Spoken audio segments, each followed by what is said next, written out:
2024 లేదా 25లో డిగ్రీ లేదా బీటెక్ చదివారా? సాఫ్ట్‌వేర్ జాబ్ కోసం ఎదురు చూస్తున్నారా? అయితే కోడ్ జ్ఞాన్ 100 డేస్ కోర్సులో చేరండి. జాబ్ సాధించండి. నమస్తే విజయ మేడం. నమస్తే ఉషా. ఎవరైనా ఒక వ్యక్తి మనకి పరిచయమైనప్పుడు ఓ 10 నిమిషాలు కాన్వర్జేషన్ జరిగిన తర్వాత కొన్నిసార్లు అబ్బాయి ఇంకా లైఫ్లో వీడితో మాట్లాడకూడదని ఫిక్స్ అయ్యే సందర్భాలు ఉంటాయి.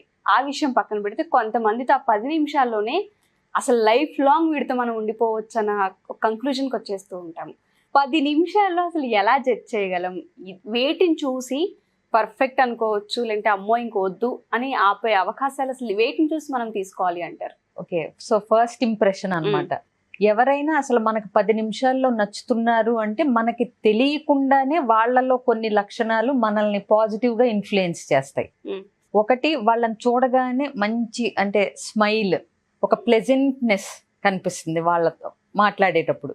సో ఏంటంటే వాళ్ళు చక్కగా చిరునవ్వుతో మాట్లాడటం, ప్లస్ మనం మాట్లాడేటప్పుడు తల ఊపుతూ అంటే వింటున్నాము అనే ఒక జెస్చర్స్ ఇవ్వటము, అంటే ఎటో చూస్తున్నారు అనుకోండి మనకి కంటిన్యూ చేయలేం కదా, ఇవ్వటము. అట్లాగే వాళ్ళు ఏంటంటే చక్కగా మన వైపు చూస్తూ కాన్ఫిడెంట్ గా అంటే ఐ కాంటాక్ట్ చేస్తూ మాట్లాడుతూ ఉంటారు. అంతేగాని మళ్ళీ ఐ కాంటాక్ట్ ఇమ్మన్నాం కదా అని ఏదో ఎక్స్రే చూపులు మొత్తం అంటే స్టేరింగ్ కింద నుంచి పై దాకా ఎలా డ్రెస్ చేసుకున్నారు ఏంటి అంటే ఎక్స్రే చూపులు లాంటి గుచ్చుకుంటున్నట్టు కాకుండా చక్కగా అంటే కాన్ఫిడెన్స్ ఉంటూ మనల్ని ఇబ్బందికి గురి చేయని లాంటి ఒక మంచి హావభావాలు ఉంటాయి వాళ్ళ ఫేస్ లో కానీ, చిరునవ్వు కానీ, తల ఊపటం కానీ ఇట్లాంటివి. ఇంకోటి, జనరల్ గా డ్రెస్ సెన్స్ ఎవరిష్టం వచ్చినట్టు వాళ్ళు వేసుకోవచ్చు, ఏదైనా వేసుకోవచ్చు, అది మన ఇష్టం, ఇది అది అని కబుర్లు చెప్తుంటారు. కానీ ఏదైనా సరే ఇప్పుడు మరి డ్రెస్ సెన్స్ కి ఒక ముఖ్య పాత్ర లేకపోతే గనక ఇప్పుడు మనం ఇంటర్వ్యూకి వెళ్ళాలని రెడీ అవుతుంటాం. ఎందుకు ఫార్మల్గా ఉందా, షర్టు ఇదిగా ఉందా, మరి అంటే చిన్న పిల్లాడిలా ఉందా అని కాకుండా మనం డీసెంట్గా ఉందా అని చెప్పి ఇన్ని రకాలుగా చూసుకుని చీర అయితే బాగుంటుందా, దుపట్టా ఉన్న డ్రెస్ అయితే బాగుంటుందా అని లేడీసు, మరి లేకపోతే ఫార్మల్గా ఉందా, టై పెట్టుకోవాలా, షూ వేసుకోవాలా అని అబ్బాయిలు దీని గురించి ఒక పూట ఆలోచిస్తారు. అమ్మాయిలు అబ్బాయిలు ఎస్పెషల్లీ ఇంటర్వ్యూస్కి డైరెక్ట్గా మనిషి వెళ్ళేటప్పుడు. ఈ వర్చువల్ ఇంటర్వ్యూస్ వదిలేసేయండి. వర్చువల్ ఇంటర్వ్యూస్లో ఏం చేస్తున్నారు తెలుసా, పైన షర్టు పైన బ్లేజర్ వేసి కింద షార్ట్ వేసుకుని కూర్చుంటారు. ఇక్కడ వరకే కదా కనపడేది. సరే ఇది జోక్ అనుకో. అంటే ఏంటి, ఎక్కడికి ఎప్పుడు ఎలా డ్రెస్సింగ్ ఉండాలి అనే దాన్ని బట్టి ఒక సెన్స్ ఆఫ్ డ్రెస్ సెన్స్ ఉన్నట్టే కదా. ఎగ్జాక్ట్లీ. సో ఆ డ్రెస్ కూడా మన మీద ఒకలాంటి మంచి ఇంప్రెషన్ ని క్రియేట్ చేస్తుంది. అర్థమైందా? అదొకటి. ఇంకోటి, సో మన షూ కానీ మనం కూర్చున్న తీరు కూడా, మనం ఎట్లా కూర్చుంటున్నాం, ఎలా మాట్లాడుతున్నాం అంటే ఇప్పుడు మరి చేతులు గిల్లేసుకుంటా ఇట్లా ఇట్లా నలిపేసుకుంటా ఇలా మాట్లాడుతుంటే అదొకలాంటి ఇంప్రెషన్ క్రియేట్ చేస్తుంది. అట్లా కాకుండా చక్కగా కూర్చుని కాన్ఫిడెంట్గా మాట్లాడుతున్నప్పుడు ఓకే చెప్పే విషయాల మీద పట్టుందనో అసలు ఏదో ఒకటి అనిపిస్తుంది. మొత్తం మీద ఎదుటి వ్యక్తికి మనం నచ్చుతున్నాము అని అంటే గనక ఒక చక్కటి చిరునవ్వు, అట్లాగే మనల్ని వాళ్ళు ఏదన్నా సందర్భంలో మనల్ని రమ్మని ఇద్దరం పలానా టైంకి కలుసుకుందాము అని అంటే గనక ప్రాపర్ టైం సెన్స్, అట్లాగే ఏ సందర్భానికి వెళ్తున్నాము అన్న దాన్ని బట్టి సందర్భోచితమైనటువంటి డ్రెస్సింగు.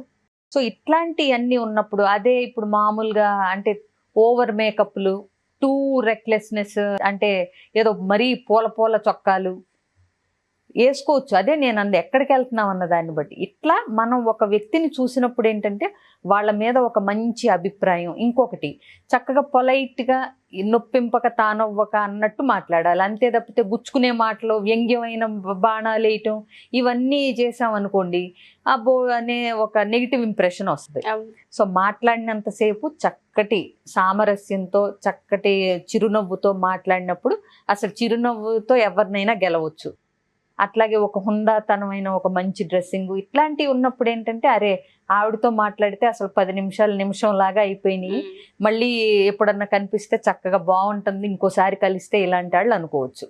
సో అట్లా మనం ఎవరైనా సరే ఏ ఏజ్ అయినా సరే ఒక యంగ్స్టర్ ఒక అబ్బాయితో మాట్లాడితే అరే ఎంత స్మార్ట్గా ఉన్నాడు, ఈ అబ్బాయి నుంచి మనం కొత్త విషయాలు చాలా నేర్చుకోవచ్చు, మంచి పట్టు ఉంది చాలా విషయాల్లో, పైకి వస్తాడు అని ముచ్చటేస్తుంది. అవునా? అట్లాగే ఒక అమ్మాయితో మాట్లాడితే ఎంత చక్కటి అవగాహన ఉంది, ఈ అమ్మాయికి జీవితం పట్ల కానీ అసలు ఏదైనా సరే ఎంత క్లారిటీ ఉంది అనే ఒక ముచ్చట వస్తుంది.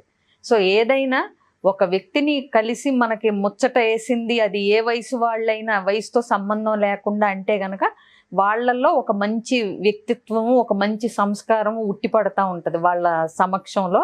అట్లాగే చిరునవ్వుతో మంచి డ్రెస్ వేసుకుని చక్కటి ఐ కాంటాక్ట్తో మంచి అంటే మూమెంట్స్ ఆఫ్ బాడీ అంటే చేతులు కానీ ఏదైనా సరే సరిపడగా, అట్లాగే కాన్ఫిడెన్స్ లెవెల్స్ ఇవన్నీ ఉన్నప్పుడు ఏ విషయం మీద అయితే మాట్లాడుతున్నారో ఆ విషయాన్ని ఇంక్లూజివ్గా, అంటే నాకే తెలుసు మొత్తం, ఇక అసలు నువ్వు ఎదుటున్న వ్యక్తివి, నువ్వు దేనికి పనికిరావు అని చులకన చేయకుండా మీరేమంటారు ఇట్లా ఒక ఇంక్లూజివ్నెస్ తో మాట్లాడినప్పుడు కలుపుకుపోవటం అంటారు చూడండి, అది అట్లా ఉన్నప్పుడు డెఫినెట్ గా ఆ వ్యక్తి మనకి మళ్ళీ ఎప్పుడు కలుస్తారా అనే ఒక ఆలోచన క్రియేట్ ఒక ఎదురు చూపు, మళ్ళీ వీళ్ళతో మనకి పరిచయం ఉంటే బాగుండు, చక్కగా ఉన్నారు అనేలాంటి ఒక ఫీలింగ్ వస్తుంది. ఎగ్జాక్ట్లీ. 10 నిమిషాల్లో డిసైడ్ చేయొచ్చా చేయకూడదనే విషయం పక్కన పెడితే తెలుస్తాయి కొన్ని ఖచ్చితంగా తెలుస్తాయి, కొన్ని ఖచ్చితంగా తెలుస్తాయి. ఎగ్జాక్ట్లీ. ఎలాంటి మాటలు వాడుతున్నారు, ఎట్లాంటి చూపులు చూస్తున్నారు, ఎలాంటి వ్యక్తిత్వం ఉండుండొచ్చు, అసలు కాన్ఫిడెన్స్ అనేది మనం చూడగలుగుతాం 10 నిమిషాల్లో, చూడగలుగుతాం, డిసైడ్ చేయొచ్చు. అంటే ఇవన్నీ చాలా అవసరం కూడా మేడం, ఎందుకంటే ఇంటర్వ్యూస్ అటెండ్ చేసేటప్పుడు స్టూడెంట్స్ కి కానివ్వండి, లేదంటే ఎవరితో మాట్లాడేటప్పుడు మనిషి యొక్క బిహేవియర్ కానివ్వండి, ఇవన్నీ మ్యాటర్ అవుతూ ఉంటాయి. ఎప్పుడైతే మనకే తెలుసు అని వెళ్ళిపోయి మనం మాట్లాడుతూ ఉంటామో, వెకిలిగా చేస్తూ ఉంటామో, ఇంప్రెషన్ ఖచ్చితంగా ఉండదు అలా మీద. 10 నిమిషాలు చాలా అయితే నిజంగా మనం అబ్జర్వ్ చేస్తే గనక 10 నిమిషాల్లో ఎంతో కొంతవరకు వాళ్ళని అసెస్ చేయగలం. అంటిల్ అండ్ అన్లెస్ వాళ్ళు మ్యానిపులేట్ చెయ్యాలనే ఉద్దేశంతో ప్రిపేర్ అయ్యి వస్తే తప్పితే, బట్ క్యాజువల్ గా ఉన్నప్పుడు మాత్రం కొంత మనం ఖచ్చితంగా వాళ్ళు ఏంటి అనేది ఒక మినిమం అంచనాకైతే రాగలుగుతాం. Thank you ma'am, thank you so much. చాలా మంది ఎస్పెషల్లీ వైఫ్ అండ్ హస్బెండ్స్ కి సంబంధించి మనల్ని కౌన్సిలింగ్ అడుగుతూ ఉంటారు. అంటే చిన్న చిన్న వాటికే ఇష్యూస్ వస్తూ ఉంటాయి, వాటిని ఏ విధంగా సార్ట్అవుట్ చేసుకోవాలో తెలియదు. అండ్ దాంతోపాటు పిల్లల మైండ్ సెట్కి సంబంధించి చాలా మంది మేము చెప్పలేకపోతున్నాం, మాకు ఎలా కన్వే చేయాలో తెలియట్లేదు, ఎలా కమ్యూనికేట్ చేయాలో తెలియట్లేదు అంటుంటారు. ఇలాంటి స్కిల్స్ చాలా అవసరం అని మీరు చెప్తుంటారు. వాళ్ళకి ఏ విధమైన కౌన్సిలింగ్ ఉంటుంది అంటారు? అసలు వాళ్ళకున్న ఇబ్బందులను బట్టి కౌన్సిలింగ్ అనేది ఉంటుంది ఉషా. ఎలాంటి కౌన్సిలింగ్ కావాలన్నా స్క్రీన్ మీద కనిపిస్తున్న నెంబర్కి కాంటాక్ట్ చేసి డీటెయిల్స్ తీసుకుంటే నా అపాయింట్మెంట్ ఇస్తారు. డెఫినెట్గా ఒక రోజు అటు ఇటు అయినా వాళ్ళకి ఏదన్నా ఎలాంటి ఇష్యూస్ ఉన్నా ముందైతే అంటే కూర్చుని మాట్లాడి సాల్వ్ చేసుకోవచ్చు అనుకున్నప్పుడు తప్పకుండా నన్ను కలవచ్చు. Thank you ma'am, thank you so much. So ఎవరైనా సరే పర్సనల్గా మేడంతో కనుక కౌన్సిలింగ్ కావాలి అనుకుంటే కింద స్క్రోల్ అవుతున్న కాంటాక్ట్ నెంబర్ని కాంటాక్ట్ చేసి మీరు పూర్తి వివరాలు తెలుసుకోవచ్చు. Thank you.